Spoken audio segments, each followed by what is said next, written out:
guess my health is worth $25 to them. I said, you know what? I don't care about the gift certificate, but I would love to hear back from you that you changed your policy. Welcome to the B.rad podcast, where we explore ways to pursue peak performance with passion throughout life without taking ourselves too seriously. I'm Brad Kearns, New York Times bestselling author, former #3 world-ranked professional triathlete, and Guinness World Record Masters athlete.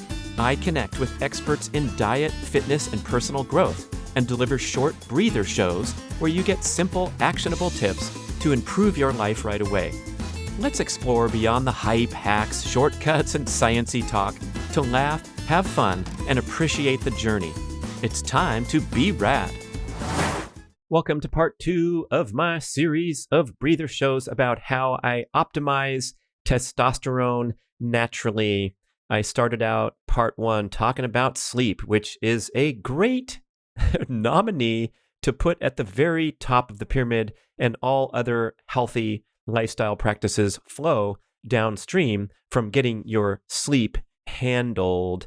And when we talk about sleep, we're very familiar with all the recommendations and the lip service that we pay to the evening overnight period of sleep. But I also described in the first show how we have a huge obligation these days to carve out rest, recovery, and downtime in our hectic, high-stress modern life. And now we transition to the important subject of diet.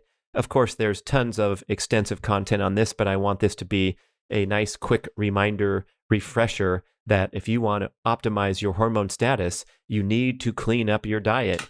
You deserve to clean up your diet. You don't need to do anything. You don't even need to listen to this show. You can carry on and float down the path, the accelerated decline and demise and disease path that modern citizens are on. We've become our own worst enemy with all the comfort, convenience, indulgences, and also opportunities to be fit and healthy that we are ignoring, rejecting in favor of more comfort, convenience, luxury, laziness, and all those attributes that are kind of human nature, right? We are wired and built to look for further optimization and look for the easy way through life. So you don't have to scold yourself too hard, but we have to, kind of look at a big picture here, decide how you want to live your life. When it comes to diet, I'm not asking you to join me and join forces and come up to my, complete immersion into this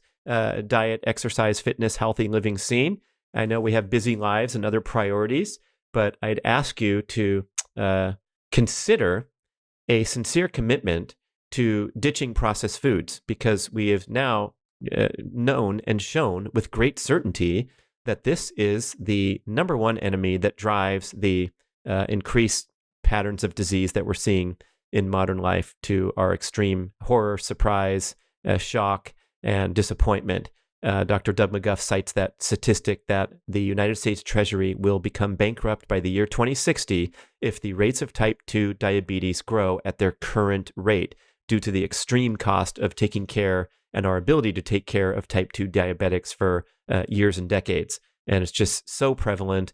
There's something like half the country is either classified as diabetic or pre-diabetic at this point. And of course, those stats are similar to other developed nations. So when you clean up your diet, we're talking about the big 3 toxic modern processed foods. Marxism and I use that term a lot. Pretty easy to remember. Number 1 are refined industrial seed oils, which many experts contend are the single biggest health destroyer in the modern food supply. You shouldn't even call it a food. But when we talk about the refined industrial seed oils, also referred to as vegetable oils, we're talking about the vast majority of packaged, processed, frozen, fast food, and even restaurant dining. A huge percentage of the calories that are served up in restaurants of all kinds, starting from fast food, you got the medium chain dining restaurants, and then you also have fine dining.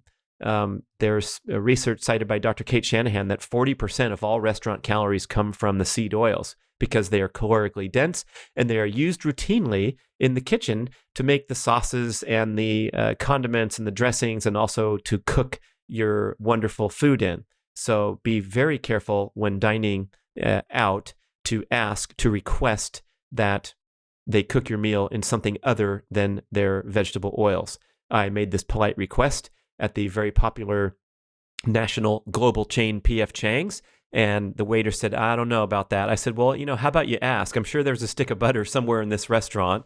I'm sure you can succeed. Thank you so much for asking. He was a little put out that I even requested that the Brussels sprouts be cooked in something besides the seed oil. He came back a little later and said, sorry, we can't do it.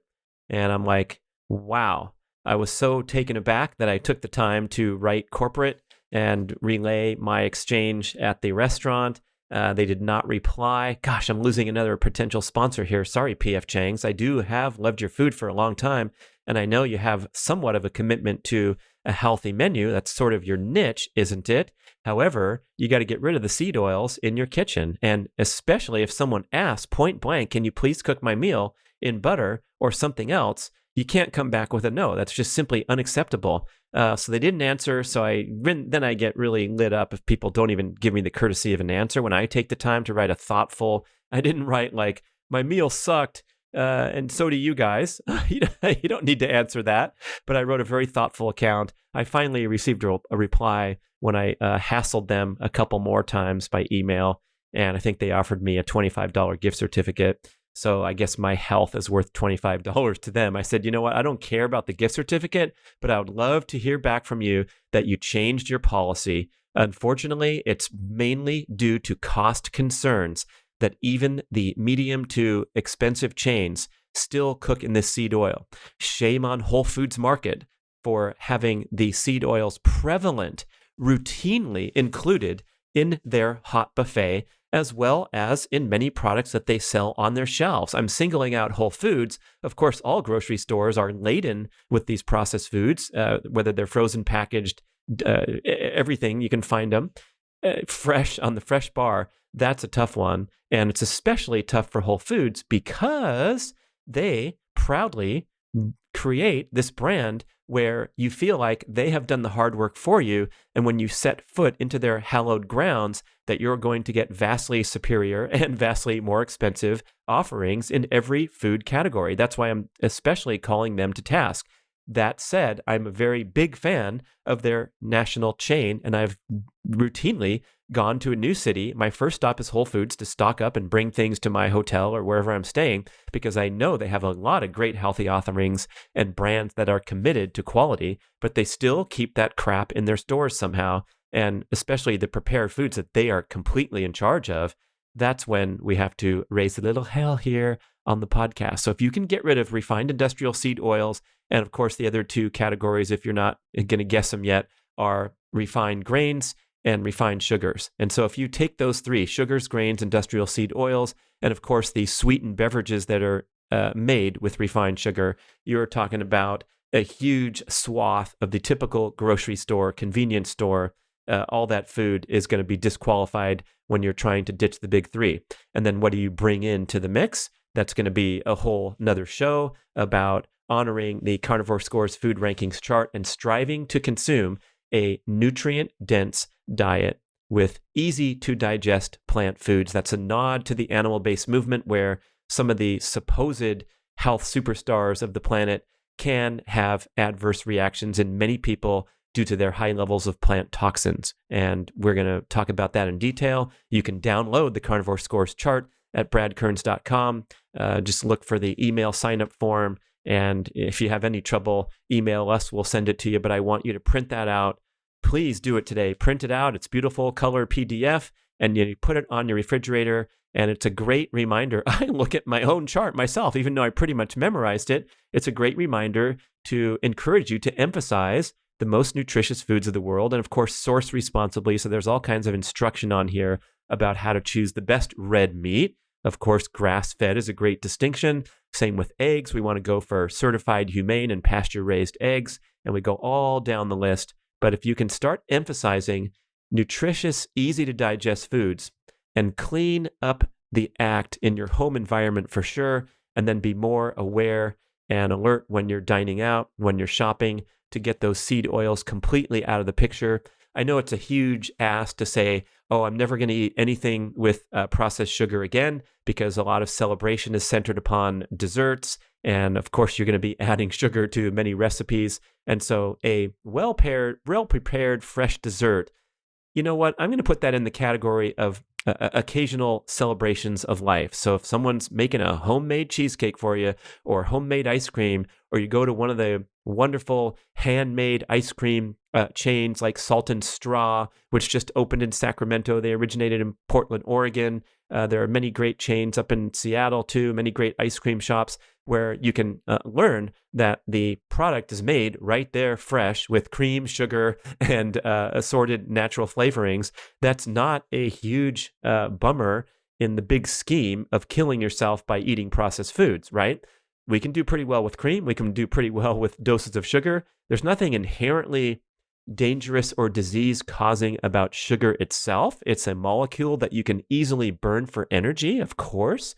The problem is when we get into the routine and habitual consumption of excess doses of sugar and heavily processed beverages and foods where you have combined the sugar with other chemicals and perhaps seed oils in many cases, and that's when you can really mess up your metabolism. Ben Greenfield makes that excellent point by blaming seed oils as number one and sugar much less objectionable, because you can go and burn the sugar off the next morning at a workout, but the seed oils, oh my gosh, the research showing how long these things last in the body and how they are integrated into healthy fat cells, rendering them difficult to burn, that will shake you up quickly and inspire you to completely eliminate these. And of course, I say refined grains. So we're talking about wheat, corn, rice, pasta, cereal. And generally speaking, these things can cause a lot of problems with an excess insulin response. They have very little nutritional value, the things that I mentioned, and in many cases have a high concern with the adverse effect of the plant toxins, gluten being the most familiar. So if you can handle bread and you've handled it your whole life and you like to eat your sandwich with a fresh avocado and some nicely chosen meat inside there, hey, that's great. But for many people, if they can especially eliminate grains, you've heard Marxism talk for years about how his entire life changed just by eliminating grains because he was so reactive to the gluten. That is going to be a big win for you to try to cut back or, largely eliminate refined grains. So we have sugars, grains, and seed oils, cleaning up your diet.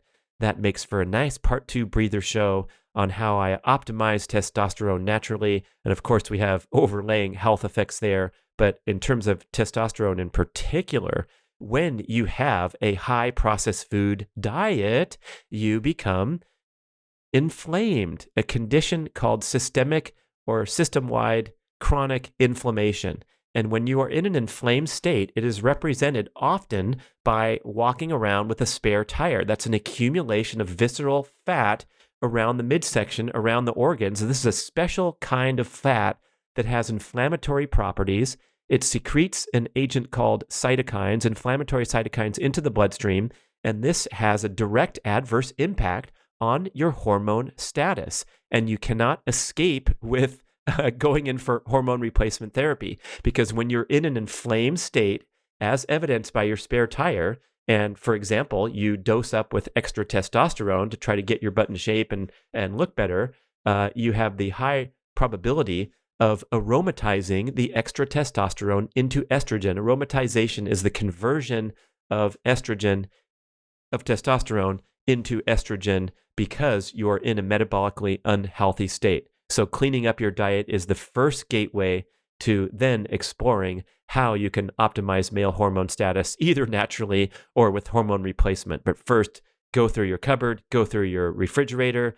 We have detailed instruction on my 21-day transformation online course that you can see at bradkearns.com, where we're filming, going through the refrigerator, going through the cupboard, and taking you step by step through all the food categories where you can clean up your act. Thank you so much for listening to part 2. Thank you so much for listening to the B.rad podcast. We appreciate all feedback and suggestions. Email podcast@bradventures.com and visit bradkearns.com to download 5 free ebooks and learn some great long cuts to a longer life, how to optimize testosterone naturally, become a dark chocolate connoisseur, and transition to a barefoot and minimalist shoe lifestyle.